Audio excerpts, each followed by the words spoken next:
Ya, Ibu yakin pada anak Ibu baru mendengar istilah dari mantuk dan mafhum, ya kan?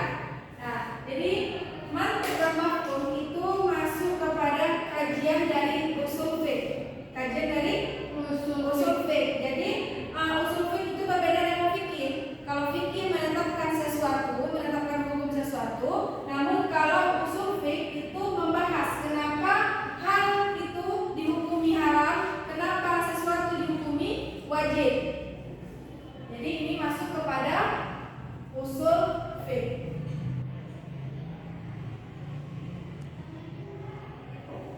Adapun tujuan pembelajaran hari ini yaitu tentang mantuk dan mafhum, nanti diharapkan Ananda Ibu dapat memahami apa yang dimaksud atau pengertian dari mantuk dan mafhum, kemudian dapat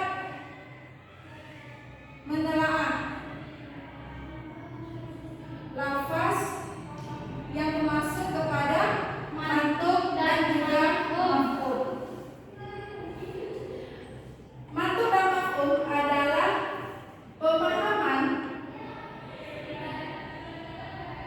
pemahaman secara utuh yang nantinya akan menghasilkan sebuah produk yang namanya hukum. Nah, jadi mantuk dan mafhum ini adalah pemahaman yang nanti akan menghasilkan produk yang namanya hukum. Bisa dipahami? Bisa. Nah, jadi mantuk dan mafhum ini masuk kepada usul fiqh, dan juga materi mantuk dan mafhum ini membahas sesuatu yang nantinya akan menghasilkan namanya hukum. Oke, kita bahas satu persatu. Yang pertama, mantuk. Mantuk. Nah, siapa yang tahu apa dari mantuk? Coba buka buku pakaiannya.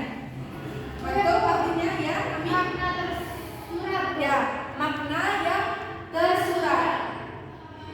Makna tersurat. Kalau tersurat itu berarti apa?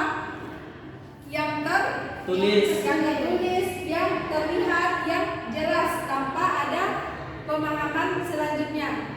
Ya, jadi mantuk adalah makna yang tersurat. Jadi sebagaimana yang tadi Ibu katakan bahwa mantuk dan mafhum ini pemahaman yang nantinya akan menghasilkan produk yang namanya hukum. Nah, jadi mantuk ini makna yang tersurat. Jadi hukum yang diambil dari apa yang sesuai dengan apa yang diucapkan. Ya, hukum yang diambil dengan sesuai yang diucapkan pada lafaz ayat atau dalil. Ayat atau dalil. Oke, kita langsung saja kepada contohnya. Contohnya pada Al-Quran surat surah Al-Baqarah ayat 43 yang berbunyi wa aqimus shalah wa aqimus shalah wa atuz zakat wa atuz zakat. Ya, coba perhatikan Nazif. Ini contoh dari apa tadi? Mantuk. Jadi mantuk pada Al-Quran surat ayat 43. Bismillahirrahmanirrahim. Wa aqimus shalah wa atuz zakat warka'u ma'ar raki'in. Nah, jadi pada ayat ini yang menunjukkan kepada mantuk yaitu terdapat pada kata wa aqimu yang artinya dan dirikanlah salat dan tunaikanlah zakat. Kenapa Ibu mengatakan ini kepada mantuk? Ya, karena pada lafaz wa aqimus shalah itu merupakan fi'il amar. Nah, siapa yang masih ingat apa yang maksud dengan fi'il amar? Fi'il perintah. Nah, ya bagus. Namanya apa sebut Nazir? Nah, ya jadi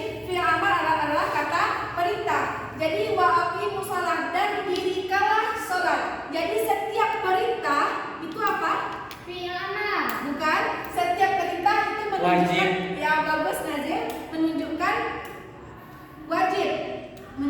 Jadi ayat ini menunjukkan kepada mantuk, yaitu terdapat pada kata waqimu, yaitu terdapat fi'il amar yang mengatakan bahwa setiap perintah fi'il amar itu perintah, maka hukumnya Wajib. Dan disinilah menunjukkan bahwa ayat ini termasuk kepada mantuk yang tersurat. Jelas di sini ada kata perintah yang menunjukkan wajib. Nah itu sampai di sini bisa dipahami? Bisa, Bu. Ya. Nah contoh selanjutnya yaitu kata Al-Quran surat Al-Baqarah ayat 183, Bu. 183 yang berbunyi Bismillahirrahmanirrahim. Ya ayyuhalladzina amanu kutiba alaikumusiyam. Nah di sana ada kata kutiba. Ya ayyuhalladzina amanu, wahai orang-orang yang amanu beriman, kutiba Diwajibkan. ya diwajibkan atas kamu berpuasa. Nah di sini juga jelas kata wajib, sehingga hukumnya wajib untuk melaksanakan puasa berdasarkan mantuknya yang tersurat. Nah sampai di sini sudah paham? Ya kita langsung masuk kepada Mafhum. Jadi ada dalam pembahasan kita hari ini yaitu mantuk dan mafhum ini, kita berkaitan dengan pembelajaran bahasa Arab. Ada uslub dan juga tata bahasa dalam bahasa Arab. Ya, selanjutnya yaitu mafhum. Mafhum. Mafhum artinya makna yang tersirat. Berarti kebalikan atau bertolak belakang kebalikan dari mantuk. Yang mantuk tadi tersurat, yang mafhum adalah yang tersirat. Jadi hukum yang diambil perlu dipahami dibalik dari mantuk itu. Oke, kita langsung saja masuk ke contohnya agar Anda paham. Yaitu pada Al-Quran surat Al-Isra ayat 23. ya, surat Al-Isra ayat 23 yang berbunyi Fala taqul lahuma uffin. Fala Taqul lahuma Fala takul lahuma uffin. uffin. Ya. Dan maka janganlah kamu berkata lahuma keduanya uffin. Nah, jadi di sini mana yang menekan mantuknya dulu? Mantuknya uffin. Jadi yang jelas yang tersurat di sini uffin. Maka janganlah kamu mengatakan kepada keduanya uffin, kata A. Namun pada ayat ini juga ada maf'ulnya. Di balik mantuk ini ada maf'ulnya, yaitu kita dilarang fala dan janganlah kamu mengatakan uffin. Namun tidak hanya mengatakan ah saja, melainkan kita juga dilarang untuk Mencaci, menghina, memukul, memukul yang mencaci, menghina dan memukul. menghina dan menghukum. Di dalam Al-Quran kita dilarang untuk mengatakan ah. Itu merupakan perkataan, apalagi untuk secara fisiknya memukul dan mencaci keduanya itu. Siapa kedua itu? Orang tua. Orang tua. Kemudian juga ada dalam Al-Quran surah Al-Isra ayat 32.